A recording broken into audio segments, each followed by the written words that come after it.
Have you ever noticed how the silence of the night isn't really silent at all? During the day, we're constantly on the move. We're juggling work, running errands, catching up with friends, and our minds are a whirlwind of to-do lists and notifications. The world is loud, and we're loud right along with it. We're so busy being busy that we barely have a moment to just be. But then, the sun goes down. The city quiets, the emails stop pinging, and the constant hum of daily life fades into the background. And in that newfound quiet, something strange happens. The silence starts to speak. It's in these quiet, late-night hours that the real noise begins. Not from the outside world, but from within. Suddenly, all the thoughts you've been pushing aside, all the feelings you've been too busy to acknowledge, they all decide it's their time to shine. The stage is set, the audience is just you, and the curtain goes up on the theater of your mind. It's a strange paradox, isn't it? The lonelier it gets on the outside, the more crowded it feels on the inside. All those little worries, the what-ifs, the replays of conversations from days or even years ago, they all come out to play. Why does this happen? Well, think of your mind like a busy intersection during rush hour. During the day, it's just a constant flow of traffic. Thoughts, tasks, and sensory information are all zipping by. You don't have the time or the space to inspect every single car. You're just focused on navigating the chaos. But at night, the traffic thins out. Suddenly, you can see each car clearly. You notice the make, the model, the little dent in the bumper. That's what happens with our thoughts. Without the daytime distractions, each thought gets a spotlight. And sometimes, those thoughts can be pretty intense. It's the time when you might start replaying that awkward thing you said in a meeting. Or you might start worrying about a deadline that's still weeks away. It's just when the memory of a past hurt can feel as fresh as if it happened just yesterday. And the future? Oh, the future can feel like a vast, intimidating, and uncertain landscape under the moonlight. These thoughts were there all day, but they were just whispers in a noisy room. At night, they have a megaphone.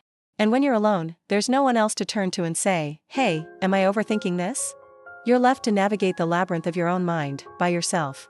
This experience can feel incredibly isolating. You look out your window, see the dark, quiet houses. And it can feel like you're the only person in the world who's awake, wrestling with these big, heavy thoughts. It can make you feel profoundly alone. But here's the thing I want you to know, and it's so important, you are not the only one. Far from it. This late-night chorus of thoughts is a universal human experience. All over the world, in millions of rooms, people are lying awake, listening to the very same kind of inner monologue. We're all part of this silent, global club of nighttime thinkers. So, if this is such a common experience, what can we do about it?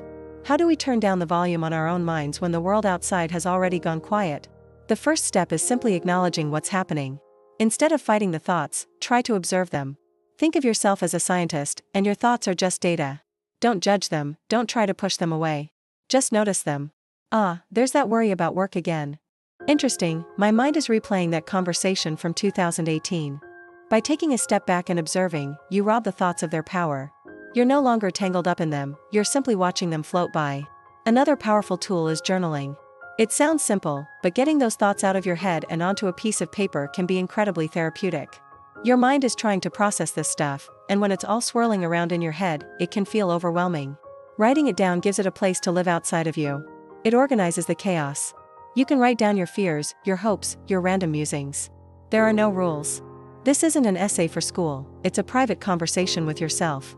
And often, when you see your worries written down in black and white, they seem a lot less intimidating than they did when they were bouncing around in the echo chamber of your mind.